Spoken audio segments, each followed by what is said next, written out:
as you've heard, it was just announced on Friday that the FBI is reopening their investigation into the criminal and illegal conduct of Hillary Clinton. Hillary has nobody but herself to blame for her mounting legal problem. Her criminal action was willful, deliberate, intentional, and purposeful. Remember those good old days? That was back way back in October 30th, 11 days ago.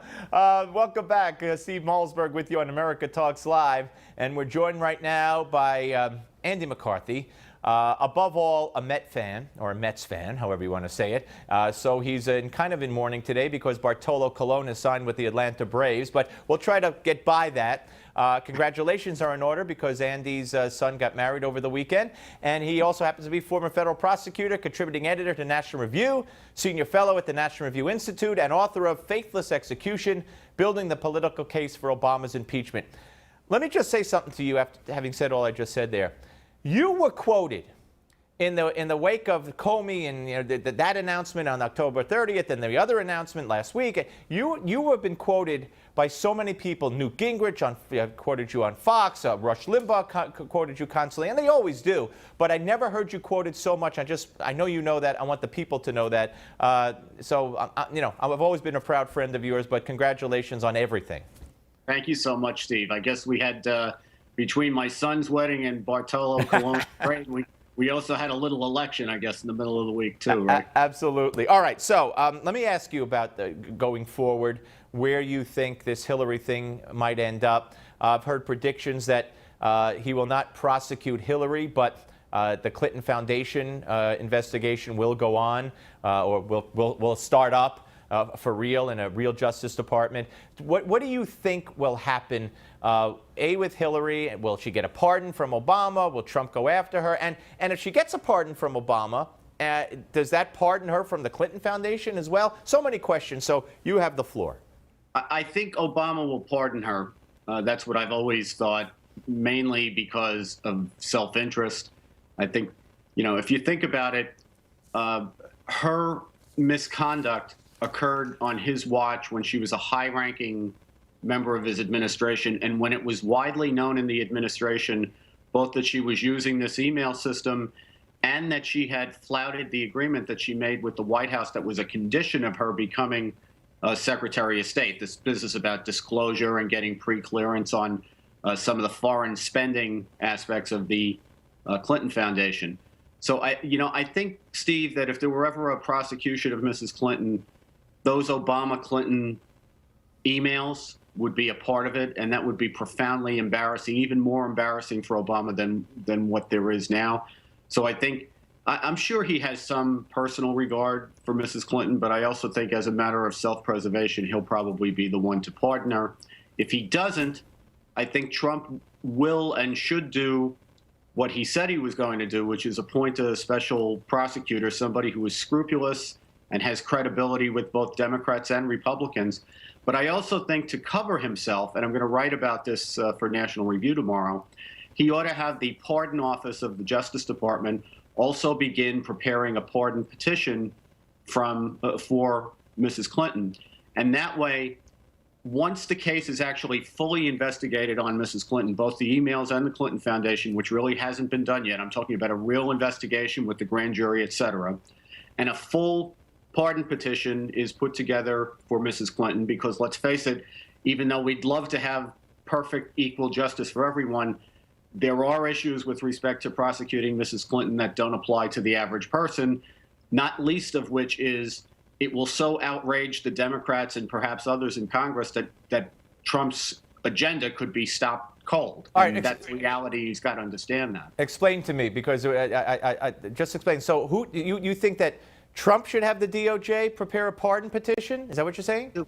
Yep. I don't understand. So that Trump could eventually pardon her? I'm confused. What does a pardon petition do?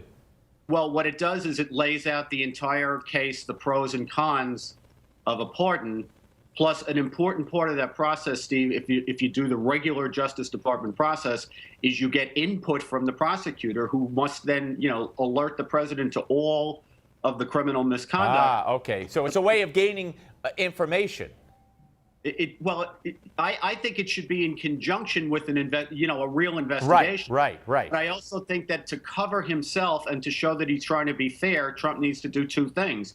One is he has to have a credible, independent prosecutor who works outside the supervision of the political appointees at justice, and he has to indicate that he's willing and open-minded about a pardon if, when he has all of the information, the merits cut in the direction of a pardon. Very, very interesting. Let me ask you this: as far as the people that might staff the cabinet for Donald Trump, when it comes to Attorney General, and I know you know a lot of people, or some of the people whose names have been mentioned, some better than others. Who would you like to see in that position? Who do you think might get it?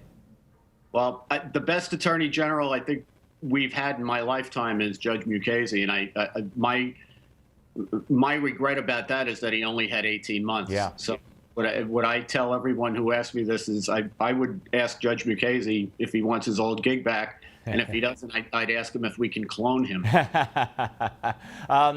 Do you think, with Bridgegate still out there, I mean, I know, two people have been found guilty, although the prosecutor did say that he believed, I think, that Christie knew about it. Do you think, with all that baggage, that it would be, I'll ask you this way, would it be smart for Trump to avoid putting Christie in as the chief kind of law enforcement officer of the nation?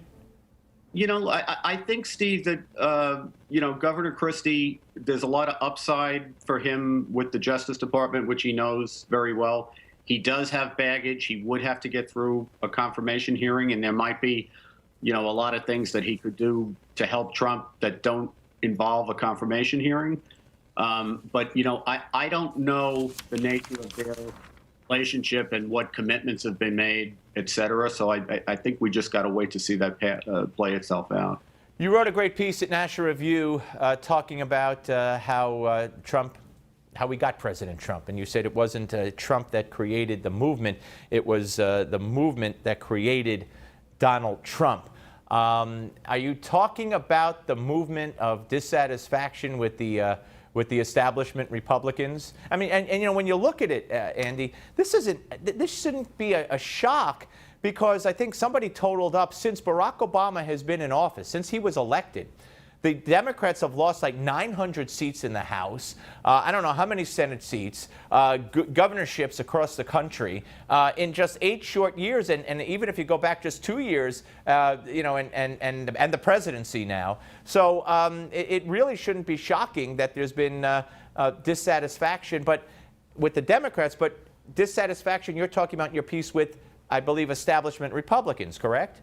Well, I think with the Washington establishment in general, Steve, in the column that you're kind enough to mention, I talk about Angelo Codevilla writing this great essay in the American Spectator that eventually became a book about the ruling class against the country. And it's not really a Republican-Democrat thing.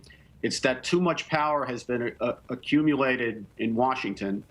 And, that we now have what we've never had in America, which is this kind of ruling elite that is prosperous unto itself, does not really create any value. It does suck a lot of value, I think, out of the economy and out of the nation, and it really is kind of a royalty unto itself, which is spending us into oblivion.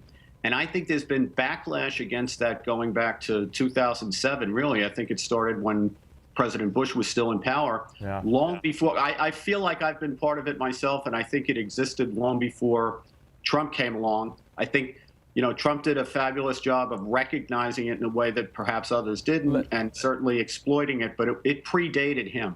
Let me ask you quickly, 30 seconds.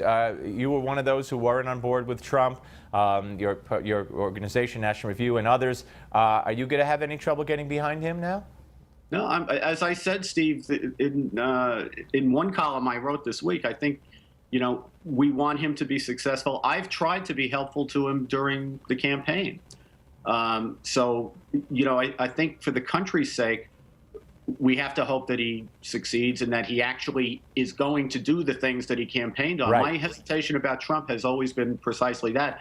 I'm not against many of the things that he's campaigning. I am not against You some. want him to follow through. And of course, now the Right. media is making it seem like these are vile, vicious, hateful things that he promised, and he has to go back to unite the country. So he'll be under a lot of pressure, but I'm with you. He better stick to it. Andy, thank you. Congratulations again, and we'll speak to you soon.